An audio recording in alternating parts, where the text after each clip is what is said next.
Good morning, children. Welcome back to our English class. This is class 9th, Unit 8, Travel and Tourism. Be reading For the Returning Home, poem by Dilip Chitre. Session 7.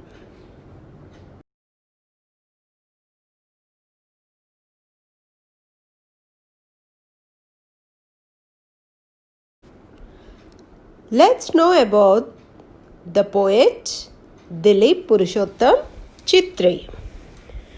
17th September 1938 to 10th December 2009.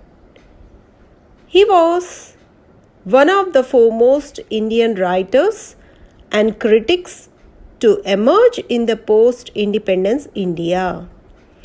Apart from being a very important bilingual writer, writing in Marathi and English, he was also a painter and filmmaker. His Ekun Kavita or collected poems were published in the 1990s in 3 volumes, as is Very Selected English Poems 1964 to 2007 and Sesha, English translation of selected Marathi poems, both published by Poetrywala, are among his last books published in 2007. He is also an accomplished translator and has prolifically translated prose and poetry. He started his professional film career in 1969 and has since made 1 feature film, about a dozen documentary films, several short films in the cinema format, and about 20 video documentary features. He also scored the music for some of them.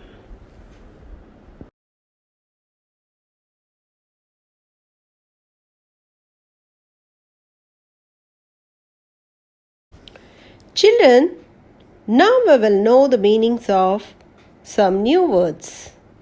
Glossary. Commuters. Passengers. Commuters means passengers. Soggy. Soggy means wet and soft.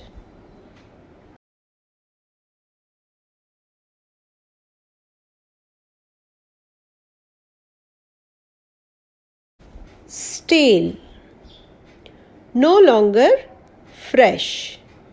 Stale means no longer fresh. Contemplated. Contemplated means think seriously.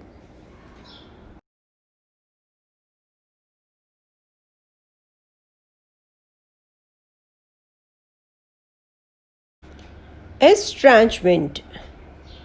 Separation.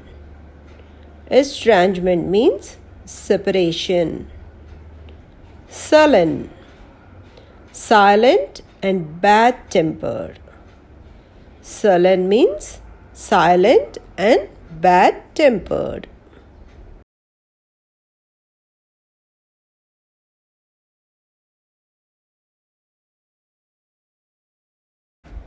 Static. Here, noise that disturbs the signals of radio. Nomads. Nomads means members of a tribe moving along with their animals from one place to another place. Subcontinent. Here, subcontinent means India.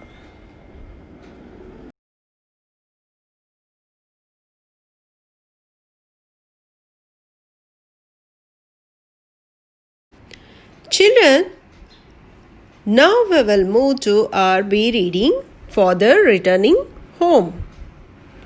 My father travels on the late evening train, standing among silent commuters in the yellow light.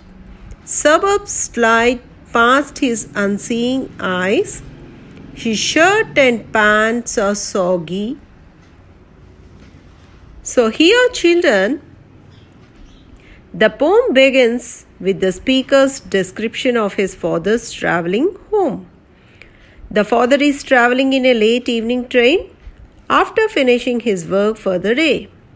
Late evening train may indicate how long the father works so that it regularly gets that late for him to return home.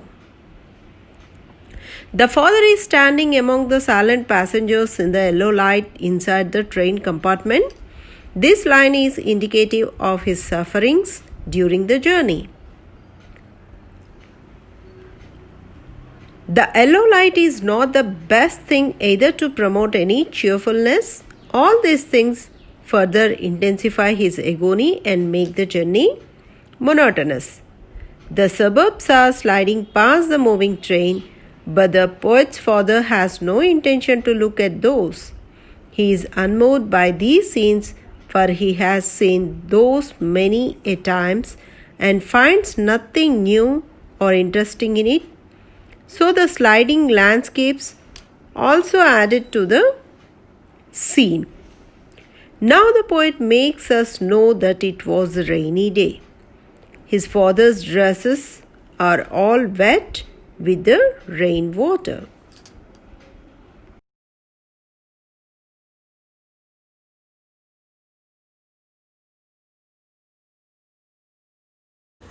And his black raincoat stained with mud and his bag stuffed with books is falling apart. His eyes dimmed by age fade homeward through the humid monsoon night. Now I can see him getting off the train. Here, now the poet makes us know that it was a rainy day.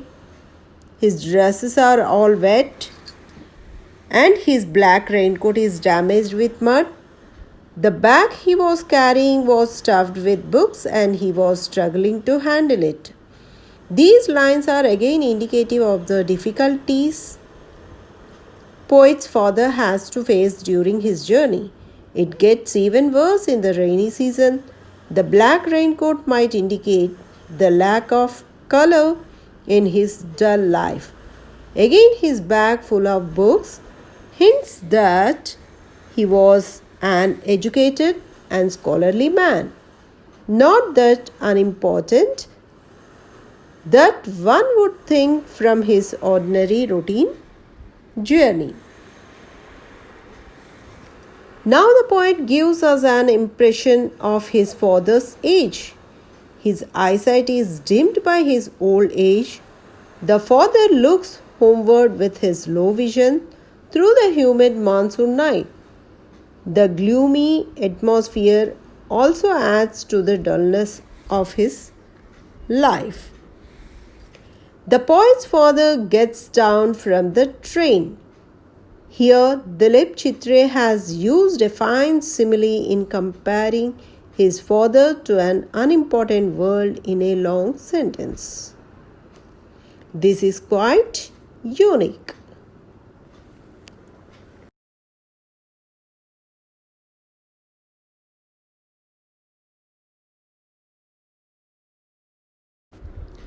Like a word dropped from a long sentence, he hurries across the length of the grey platform, crosses the railway line, enters the lane.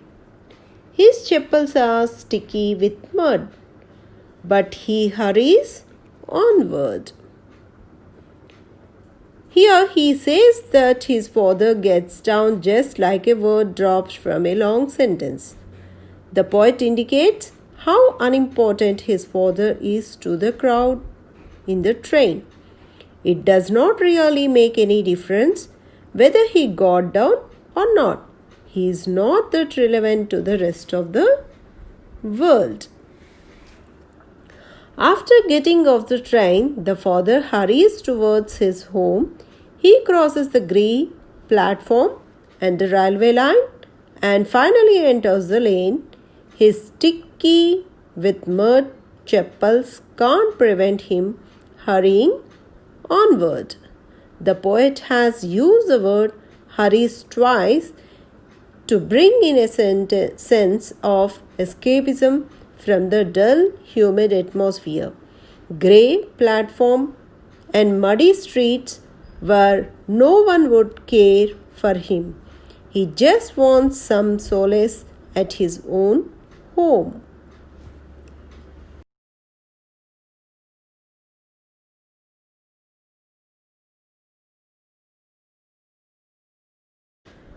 Home again, I see him drinking weak tea, eating a stale chapati, reading a book.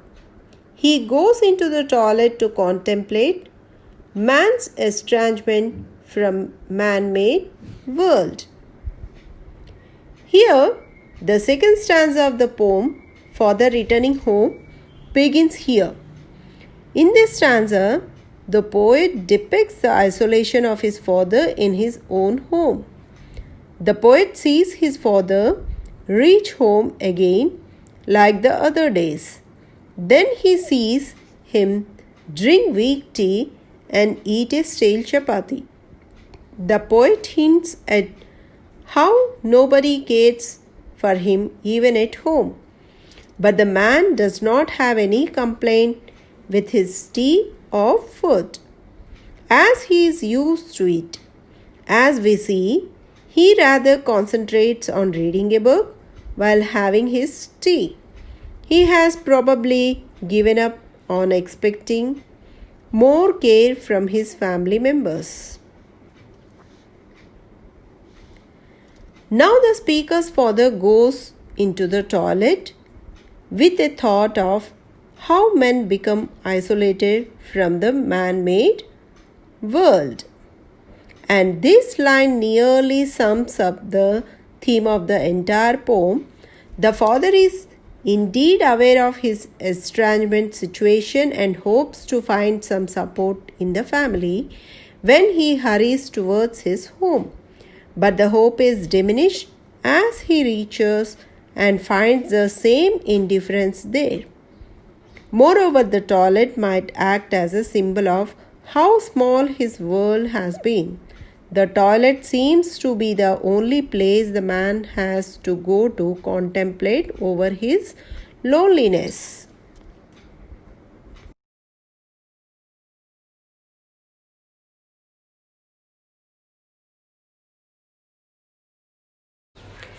Coming out, he trembles at the sink, the cold water running over his brown hands.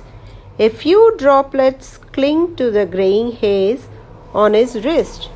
His sullen children have often refused to share. Here the father comes out from the toilet and goes to wash his hands at the wash basin. The speaker observed him trembling at the sink when cold water was running down his brown hands. His trembling might be due to his old age, the coldness of the water, and also the fearful thought of his isolation from the rest of the world. A few drops of water clinging to the grey hairs on his wrist may have some greater implication. Water generally symbolizes life, and grey hairs stand for the old age. So the old man's life is just holding on to his old age. This life has no significance to anyone else. Now the poet goes on to talk about the old man's relationship to his family members.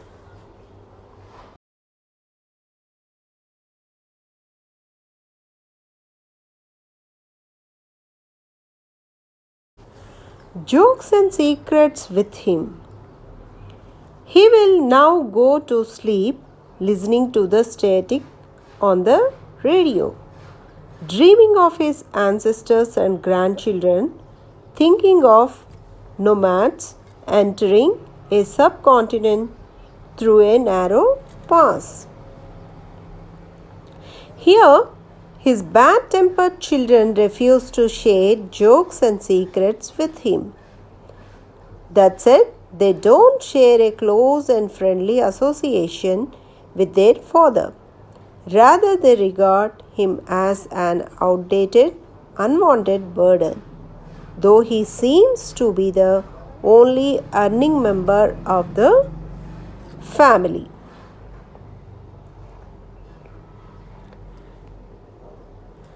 We are in the final stage of the poem, where we see the father going to sleep listening to the radio and thinking of many things like his ancestors, his grandchildren, and of the Aryans, the people entering the Indian subcontinent through the Khyber Pass in the ancient time.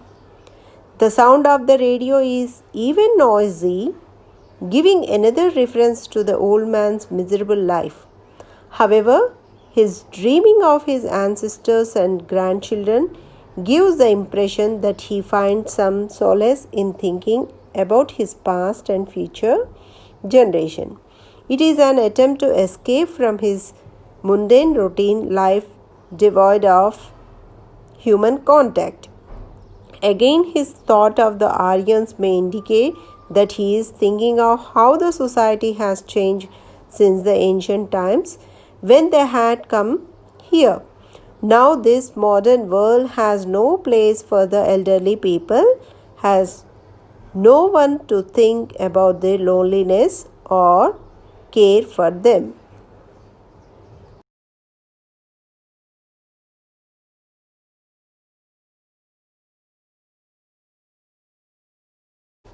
Thus, the poem Father Returning Home by Dilip Chitre sympathizes with the old neglected people in our society. No doubt, his message is well delivered here.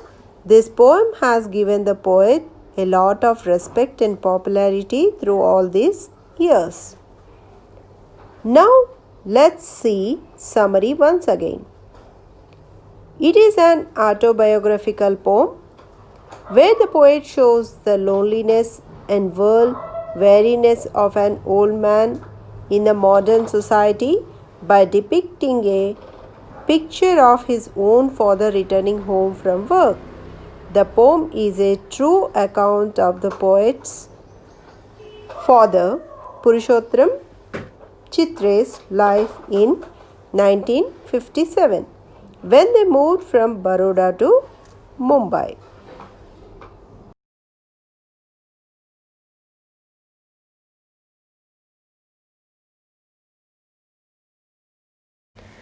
Children, I think you understood well.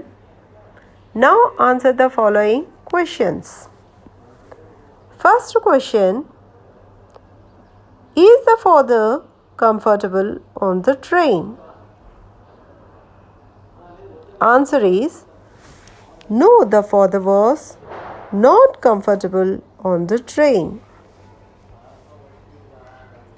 Second question: what does the dress of the father indicate? Answer is the dress of the father indicates that he was dull and tired and also shows his state of mind and his significance in this world.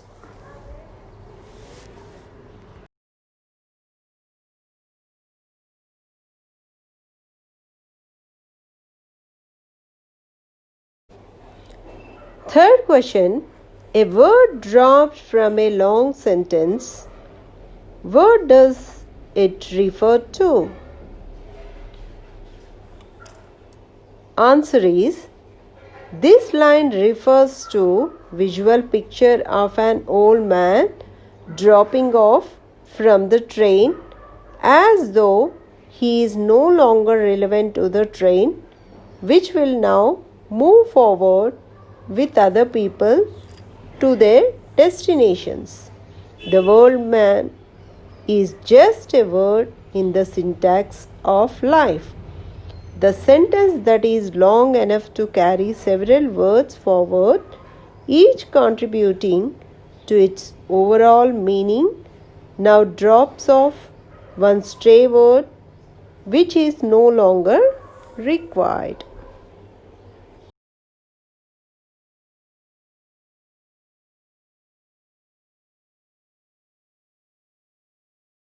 Fourth question, how can you say that the father is in a hurry to go home? Answer is, he is very much concerned about his family, eager to meet them after the day's work. Fifth question, what might be the contemplation of the father in the toilet? Answer, he might be contemplating on the man's estrangement from a man-made world in the toilet.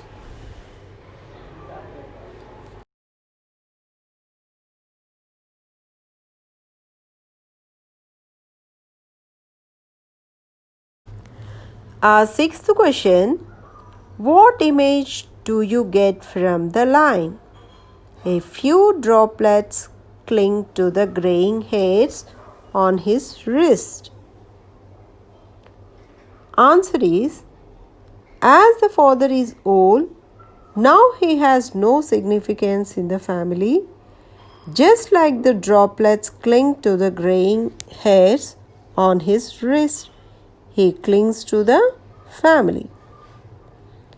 Seventh question, why is the father thinking of nomads? Answer, the father is totally alienated from the family. He is trying to think about his ancestors who had entered the subcontinent through the Khyber.